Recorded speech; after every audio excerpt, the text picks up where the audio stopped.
Welcome to Tekedia Mini-MBA. I'm Ndubuisi Ekekwe. Our conversation today will focus on tech nation, innovation lessons, and opportunities in the tech space, with major focus in Africa. When we began this program in February, no one saw what the world was going to face. COVID-19 is changing the architecture of the global economy, redesigning market systems, and bringing new dimensions that no one had modeled. When I put in our syllabus that we will have a section on state of tech nation, I didn't know that our world would be like this. So something is going to happen. We are going to change a whole structure of this particular section of our program. So instead of focusing on what the technologies of the future will be, I'm going to focus on specifically what a post-COVID-19 African space will be like. So we are still going to cover the other elements, the lessons of innovation, when we're looking at 12 companies, using those 12 companies to extrapolate some of the hypotheses that we have studied in this program.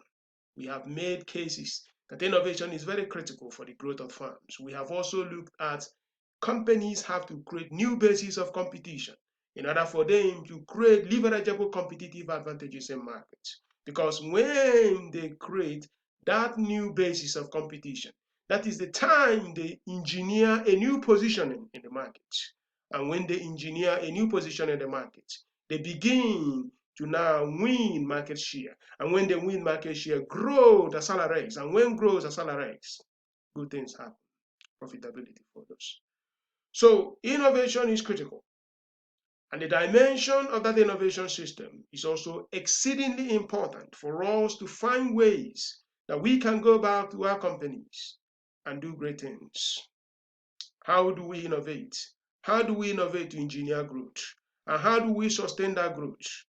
We will look at 12 companies and learn from what they are doing in order to help us see the practical dimension of innovation.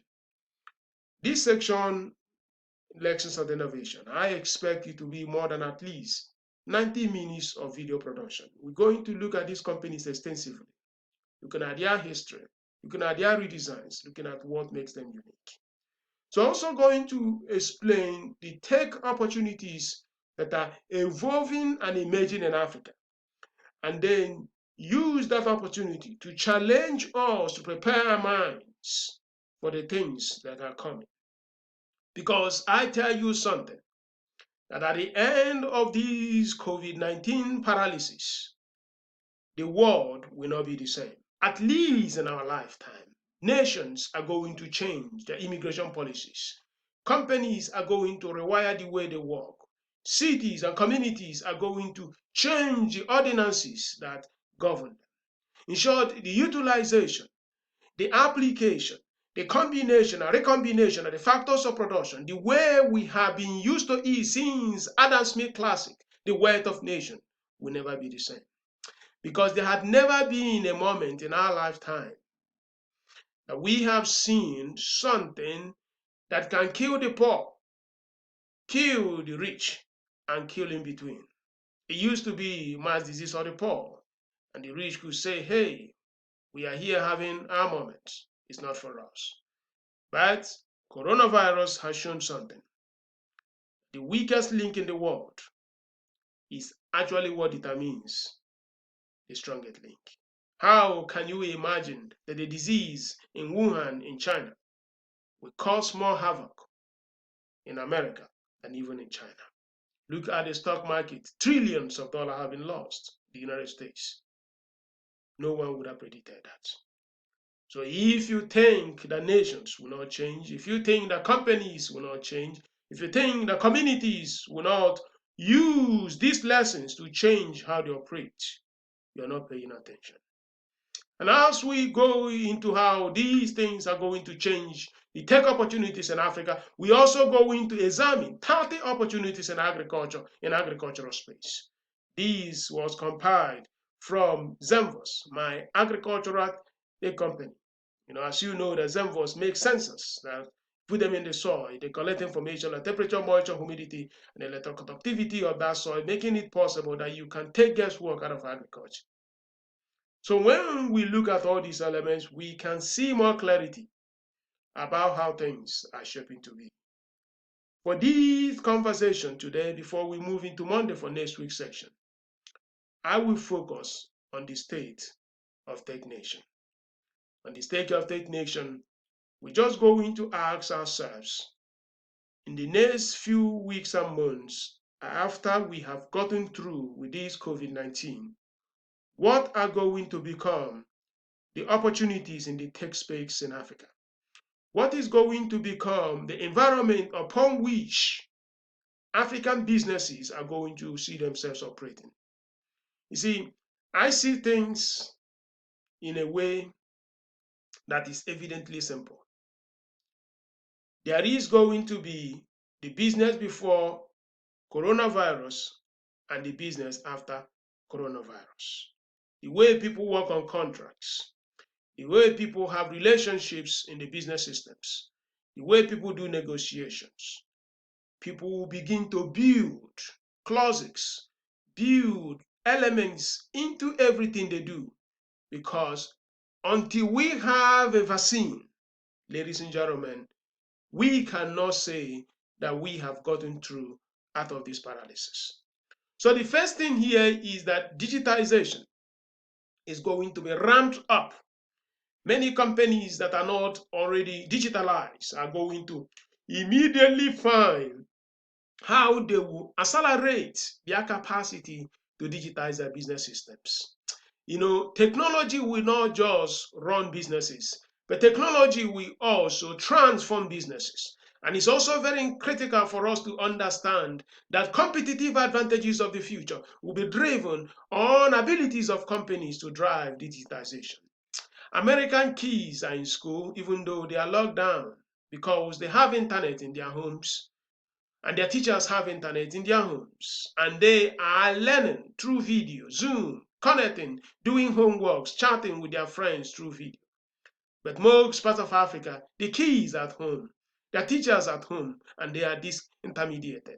They are disconnected because there is no mechanism for these students to learn.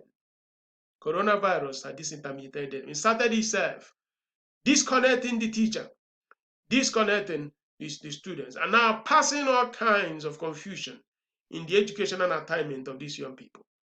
So the kids in America, they stay in school. The kids in Europe, they stay in school because they have digital systems, because the schools are already digitized. When are we going to do that in Africa? I believe from a primary to secondary to universities, especially the private schools, they are going to move that transitioning process of digitization as quickly as possible. Cloud computing is going to become a very huge element in the business system because companies will see the opportunities, not unlike before where you have to explain to them why it was very critical.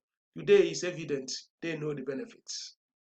They know the benefit that they don't have to ask you many questions. So if you are an integrator, if you are a consultant, if you are a business guy who is in tech, cloud, digitization are going to become the buzzwords of the next few months. Payments, processes, systems, models, most things are going to go digital.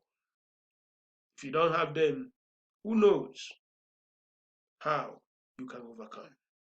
And I also see that remote everything is going to become the future.